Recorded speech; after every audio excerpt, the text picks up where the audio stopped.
Já estamos de volta aqui com o Boletim Gazeta, Marcos, e agora para falar sobre um assunto que eu tenho certeza que interessa a muitas pessoas. Movimentou muito nos bastidores, porque Exato. quando a gente ficava mostrando, né, os prejuízos provocados pela chuva, uma das coisas que a gente perguntava, será que tem seguro, né? Exatamente. E no final das contas, né, devido a esses prejuízos que foram causados por essas chuvas que caíram nos últimos dias, os condomínios que tiveram, né, prejuízos, as pessoas, quem é que vai pagar essa conta? Bem, quem vai nos dizer agora aqui no estúdio, quem vai nos explicar é o Francisco Vasco, ele que é advogado condominial. Seja muito bem-vindo, bom dia, obrigada pela sua participação. Bom dia, eu que agradeço o convite. Nesse caso, precisa ser analisado cada caso concreto. A gente precisa partir de algumas premissas, inclusive das manutenções que são necessárias para ser dadas no condomínio, no edifício como um todo. Inicialmente, é bom deixar claro que o seguro predial ele difere do seguro condominial, que é o seguro residencial. No caso dos alagamentos, das inundações nos subsolos, o condomínio ele precisa ter um seguro, por mais que a lei traga a obrigação mínima de contratação do seguro para incêndio e desmoronamento, mas as apólices hoje de seguro estão muito difundidas e trazendo várias outras garantias, uma delas relacionadas às inundações.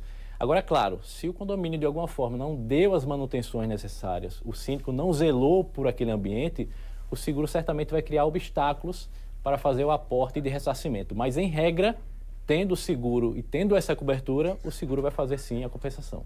O que a gente estava em dúvida era exatamente isso, porque um dos casos que a gente tinha como referência, não sei se a nossa produção selecionou, era de uma garagem lá, a água, né, invadida, Isso, carros Verde. de luxo, né, inclusive de alto padrão, ali com algumas situações com perdas, né? Também dessa, me coloca aqui que teve um problema, não conseguiu, mas repercutiu bem, você acompanhou. Naquele caso, em algum momento, se a pessoa tiver necessidade de usar o veículo, ela usar o seguro dela, depois o seguro do condomínio cobre, como é que fica esse encontro de contas aí? Olha, aí tem que analisar também os pormenores. O condomínio ele pode fazer o seguro para inundações, como no caso da reportagem, mas esse seguro pode ser somente para a estrutura do condomínio, não necessariamente para os veículos, para outros objetos que são deixados por terceiros, pelos proprietários. Aí, por isso que é importante que o próprio morador, o proprietário do imóvel, tenha um seguro não só para o seu ambiente residencial, para a sua unidade, seu apartamento, mas também para a sua garagem, para evitar qualquer tipo de consequência, principalmente se o condomínio não tiver a cobertura para esse ambiente de subsolo. Mas aí, nesse caso, por exemplo, o proprietário desse veículo, vamos lá, né? Vamos supor aqui, a gente está trazendo suposições. Vamos dizer que o proprietário desse veículo, ele não tenha especificado os desastres naturais no próprio seguro dele. Sim. Mas ele pode acionar judicialmente o condomínio para que o condomínio arque, já que a estrutura do condomínio não foi capaz de, vamos falar assim, tá? Eu estou falando aqui de forma leiga, conter isso, o volume, né, de água, o volume dessas chuvas? Olha, geralmente as questões naturais, principalmente fora da curva, essas chuvas extraordinárias, né, elas são deixadas de lado na cobertura do seguro. Agora, obviamente, que a gente tem uma previsão, uma certa previsão, porque esse tipo de chuva acontece todo ano. Não dá para dizer que você vai ser pego de surpresa. Apesar de alguns casos, onde em 1, 2 dias chove o previsto para o mês todo, mas nessa situação, o condômino, ele tem que buscar inicialmente o condomínio para saber se tem o seguro. Sim. E se houver o seguro, o condomínio vai acionar. Agora, se o condomínio não tiver o seguro, até porque não é obrigatório para essa situação, e ele não tiver um seguro próprio, infelizmente ele vai ter um prejuízo. Vai ter que arcar, realmente, né? A informação não é das boas, né? Isso. Como é que se resolve? Por meio de assembleia, contato administrativo, como é que funcionaria? A contratação do seguro? Sim. Isso. Na verdade, como decorre de lei, o síndico ele tem a prerrogativa de fazer a contratação. Certo. Alguns síndicos até levam para a assembleia, porque a gente sempre recomenda, pega de 2 a 3 propostas, existem empresas consolidadas do mercado, e aí você vai analisar qual é o melhor que se adequa ao seu condomínio. Né, quais as coberturas necessárias, porque também você não precisa contratar todas as garantias. Mas, em regra, o síndico ele contrata, até porque se ele não contratar, deixar vencer o seguro e demorar a renovar, isso pode trazer uma consequência muito grave para a edificação. Eu vou dar um exemplo aqui. Você falou que também tem que ter, obviamente, contrapartidas do condomínio, mesmo que tenha, né, a contratação do seguro. Então, vamos dar um exemplo aqui, Mara. Alguns desses prédios na área nobre, normalmente as garagens são abaixo do nível, né, da pista, né? O nível da calçada, né? Então, naturalmente, por gravidade, a água poderia entrar.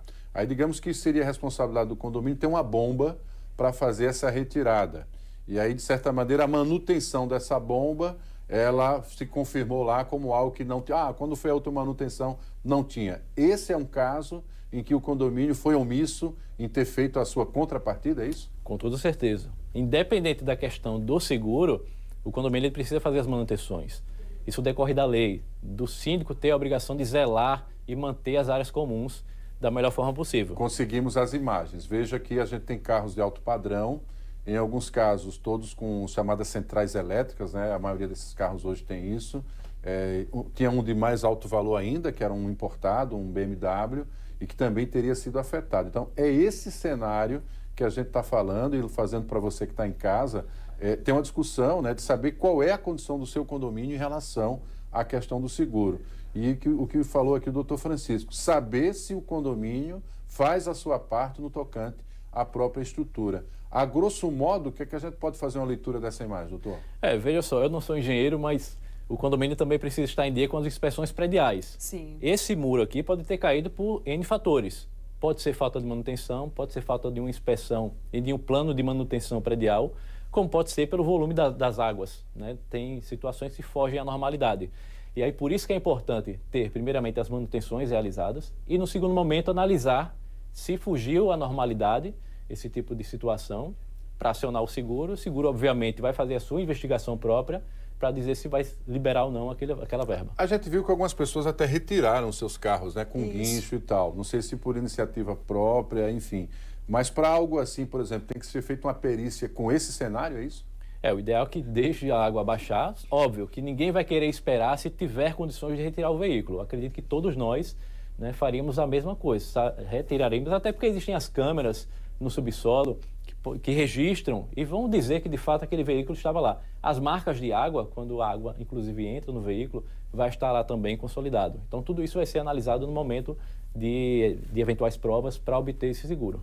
Eu acho interessante, né, que a gente fale sobre isso aqui, porque eu já até citei isso exatamente quando nós mostramos esse vídeo, Marcos. As pessoas, elas deixam, né, nesses dias de chuva ainda mais, os seus carros dentro da garagem do prédio onde elas moram, com aquela sensação, aqui o meu veículo está seguro.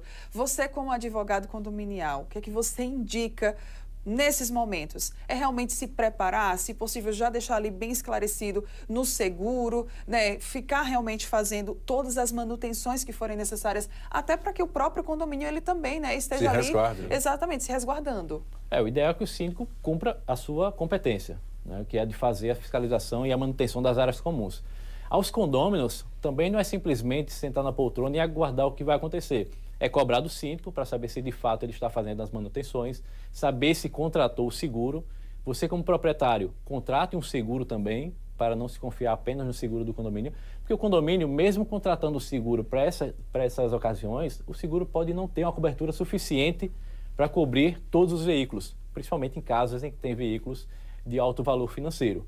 Então, o ideal é que todos estejam atentos, seja síndico ou proprietários, para saber se de fato o condomínio está sendo bem gerido e se está tendo as coberturas necessárias. O que eu deduzo, Mara, com o que eu aprendi já com outras entrevistas com o doutor Francisco e outros especialistas, é que a figura do síndico tem que ser profissionalizada mesmo. Não dá mais para ser só o melhor amigo, o desenrolado do prédio, o aposentado. São que o cara, muitas responsabilidades. É muita responsabilidade. A gente está falando ali da vida das pessoas, mas de um ponto de vista de gestão empresarial e pública, né? Porque tem área pública e tem também o individual das pessoas. É uma tendência que isso venha ocorrer, porque diante de um caso assim, obviamente há um desespero, né? Dentro da perda, as contas que vão vir também em relação a isso. Vasco, essa busca pela profissionalização também da própria gestão condominial é uma tendência também, né? É uma tendência, por mais que não haja regulamentação da profissão ainda, apesar de existirem projetos de lei nesse sentido, mas a tendência é que, de fato, as pessoas se profissionalizem, se capacitem para que, síndico profissional ou não, porque o síndico orgânico, que é o síndico proprietário, ele também tem condições de se capacitar e ser o síndico daquele condomínio, não necessariamente o síndico profissional. Mas hoje em dia, com a correria do dia a dia e as pessoas cada vez mais não querendo assumir essa responsabilidade no seu próprio condomínio, elas estão buscando profissionais externos, muitos deles capacitados, para fazer essa gestão. E o contrato tem que ser olhado juridicamente, para depois a vírgula não atrapalhar ali. Com certeza, viu? Porque O síndico ele pode ser responsabilizado sim, viu, gente? A gente, inclusive, já viu até casos aqui mesmo em Alagoas de síndicos que foram presos após, por exemplo, uma inspeção da Polícia Civil, né, que chegou para ali fazer uma inspeção e o síndico, por ter algo errado, acabou sendo preso, precisou pagar fiança para ser liberado. Então, é uma função, vou falar assim, é uma função que tem realmente muita responsabilidade e que essa pessoa ela precisa estar preparada para. E agora vamos reivindicar para regularizem, né, a função do síndico para mais pessoas se dedicarem a essa atividade. A tendência é essa. Isso mesmo. Francisco, muito obrigada pela sua participação aqui junto com a gente. Bom dia, bom final de semana. Eu que agradeço e estou sempre à disposição. Obrigado. Obrigada. Tranquilo.